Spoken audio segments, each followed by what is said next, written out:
Hello everyone, welcome back to the channel Super Diamond Knowledge. In this video we are going to discuss or summarize another important poem, and the title of this very poem is How to Tell Wild Animals, and this poem has been written by Caroline Wells. This poem has been written by Caroline Wells.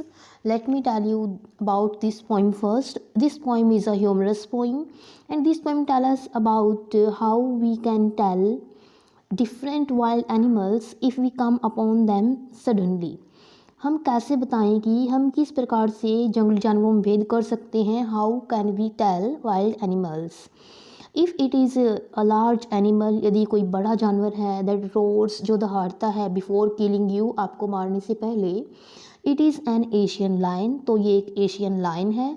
And if it is an animal that has black stripes on a yellow ground, यदि इसके शरीर पर black stripes बनी हुई हैं yellow background पर, then it is a Bengal tiger. He may और may not kill you, हो सकता है ये आपको मार भी दे और हो सकता है ये आपको ना मारे। If it is a spotted animal, यदि ये स्पॉटेड एनिमल है यानी कि इसके ऊपर चकते बने हुए हैं। And leaps at you again and again, और ये अगर आपके ऊपर बार बार झपटता है, बार बार उछल कर आता है, then it is a leopard, तो ये एक लियोपर्ड है। If it is one that gives you a hard hug, यदि यह आपको हग करता, आपको गले लगाता है, then it is a bear, तो ये एक भालू है। If it is a crocodile, यदि एक क्रोकोडाइल है, then it weeps on seeing you, तभी आपको देख कर रोता है। And a hyena if it smiles, यदि ये मुस्कुराता है तो ये हेना है, यानी कि एक लकड़बग्घा है। If it looks like a lizard, यदि एक लीजर्ड यानी कि छिपकली के दिखाई देता है।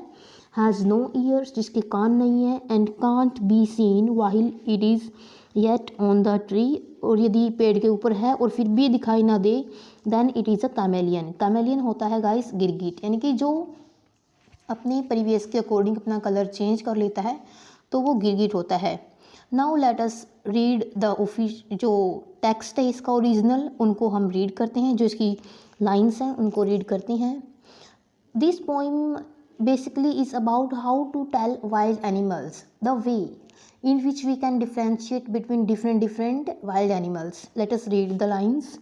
If ever you should go by chance to jungles in the east, यदि आप पूर्व के जंगलों में जाते हो, बाई चांस अचानक से आपका जाना हो जाता है।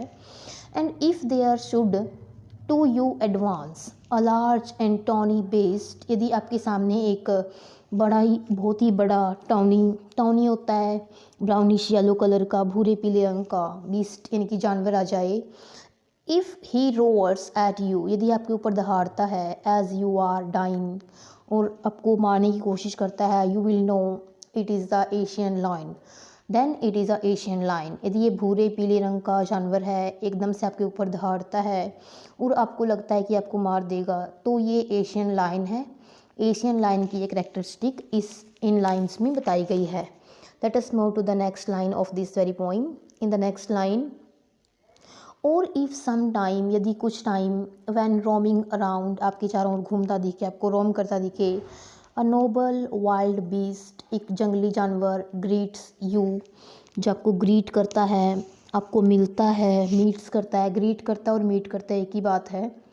विद ब्लैक स्ट्राइप्स, काले रंग की धारियाँ हैं, ऑन अ येलो ग्राउंड, यानी कि पीले रंग के बैकग्राउंड के ऊपर काली धारियाँ बनी हुई हैं। Just notice if he eats you, यदि आपको खाता है, this simple rule may help you learn, इससे आपको पता चल जाएगा the Bengal tiger to discern.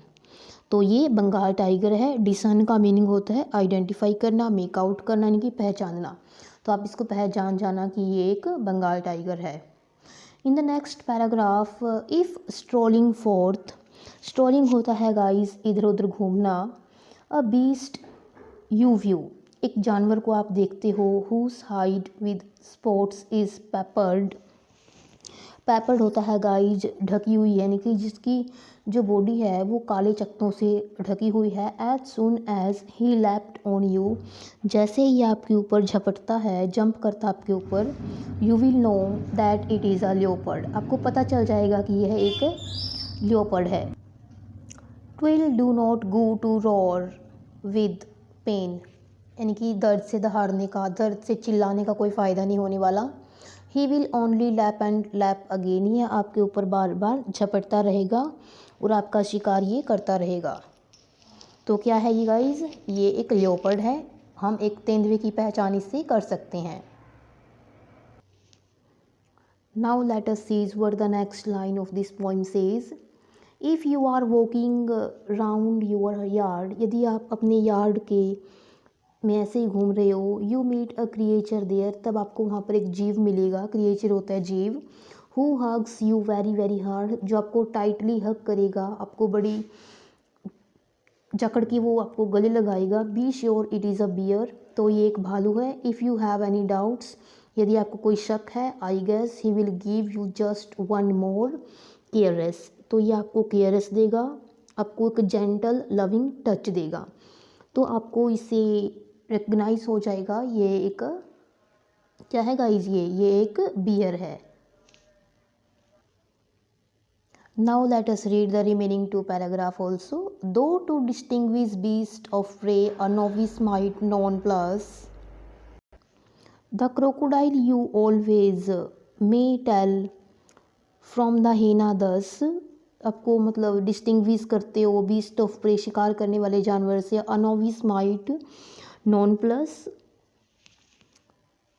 The crocodile you always may tell from the hyena thus, आपको पता चल जाएगा कि जो क्रोकोडाइल होता है वो हमेशा रोता रहता है और जो हेना होता है वो स्माइल करता रहता है। हेनास कम विद मैरी स्माइल्स, हेना होता है लकड़बग्गा, क्रोकोडाइल होता है मगरमच्छ, मगरमच्छ के आंसू बोला भी जाता है, कहावत है एक, और जो हेना है वो स्माइल करता आता है, तो उससे हम इनको रिकग्नाइज कर सकते हैं। The true chameleon is small, जो गिरगिट होता है वो छोटा जीव होता है। अ लिजर्ड सॉर्ट ऑफ थिंग, एक छिपकली के जैसा होता है ये। He hasn't any years at all, इसके कान नहीं होते। And not a single wing, और इसके विंग भी नहीं होते, इसके पंख भी नहीं होते। If there is nothing on the tree, यदि पेड़ के ऊपर कुछ भी नहीं है, this is chameleon you see, तो उसको आप गिरगिट बोल सकते हो। गिरगिट होता है गाइज जो अपने परिवेश के अकॉर्डिंग, अपने सराउंडिंग के अकॉर्डिंग अपना जो कलर है वो चेंज कर लेता है। So guys this was the poem that was written by Carolyn Wells. This poem was written by Caroline Wells. If you like the video, then do not forget to like and share the videos, and also make sure to subscribe our YouTube channel for such educational videos. Bye bye. Have a nice day. Thanks for watching the video.